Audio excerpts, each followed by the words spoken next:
माता की मोहप्याचा आवाज मोदीजी बंद केला पाहिजे. भारत हे 19 तारखेला होणाऱ्या निवडणुकीमध्ये आपण सर्वांनी धनुष्यबाणच्या चिन्हावर मतदान करून या देशाचे पंतप्रधान नरेंद्र मोदीजी यांच्या विकसित भारताच्या संकल्पाला साथ द्यावी. मोदीजींनी विकसित भारताची गॅरंटी घेतली आहे आणि मोदीजींना विकसित भारताकरता आपण सर्व सहकार्य करावं अशी विनंती करण्याकरता मी आलो आहे.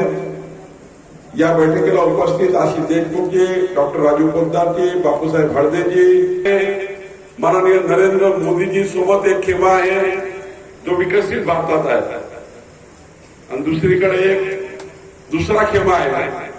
तो खेमा राहुल गांधीचा आहे आणि तुम्हाला माहिती आहे की राहुल गांधीजी या देशाचं कधीच त्या ठिकाणी नेतृत्व करू शकत नाही.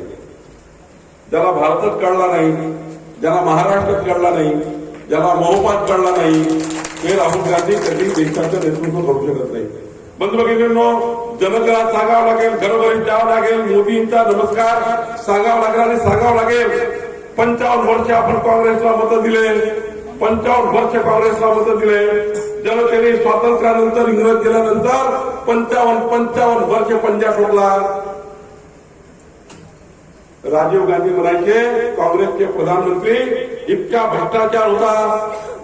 भ्रष्टाचार होता की स्वतः राजीव गांधींनी कबूल केलं. 1 रुपया दिल्लीवर पाठवला तर मोप्यात पोहोचताना फक्त 15 पैसे थांबायचे, बाकी 85 पैसे गायब व्हायचे. 1 पंजाचं मत 85 पैसे गायब व्हायचे. 1 धनुष्यबाणचं मत आपण दिलं, मोदीजी प्रधानमंत्री झाले. आणि असा डीबीटीचा कायदा आणला की दिल्लीवरनं 1 रुपया निघाला तर मोप्यामध्ये 1 रुपया पोहोचतो. हे धनुष्यबाणचं मत मोदीजीला आपण दिलं. आपण 55 वर्ष पंजाला मतं दिले. गरिबी हटावचा नारा काँग्रेसने दिला, पण गरीब माणसाची गरिबी हटली नाही. कधी 5 कलमी कार्यक्रम दिला, कधी 15 कलमी कार्यक्रम दिला, कधी 20 कलमी कार्यक्रम दिला, पण गरिबाची गरिबी हटली नाही.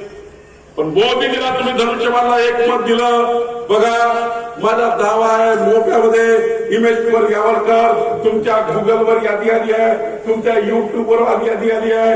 मोदीजींनी 10 वर्षामध्ये 25 कोटी लोकांना गरिबीच्या बाहेर काढण्याचं काम केलं. 25 कोटी लोकांना गरिबीच्या बाहेर काढण्याचं काम केलं. बंधू भगिनींनो, या देशामध्ये 36 मोठे घोटाळे झाले. पंजाला आपण मतं दिले 54 वर्ष. पंजाबच्या नेत्यांनी 36 मोठे घोटाळे केले. कधी कोळसा घोटाळा केला, कधी चारा घोटाळा केला, कधी त्या ठिकाणी 2G घोटाळा झाला, कधी 3G घोटाळा झाला, कधी 4G घोटाळा झाला. त्याच्यामध्ये 36 घोटाळे झाले आणि या 36 घोटाळ्यामध्ये नागपूर डिस्ट्रिक्ट कोऑपरेटिव्ह बँकेचा घोटाळा झाला, 150 कोटीचा घोटाळा झाला. 36 घोटाळे झाले आणि या 36 घोटाळ्याची किंमत किती आहे? किती आहे किंमत 36 घोटाळ्याची?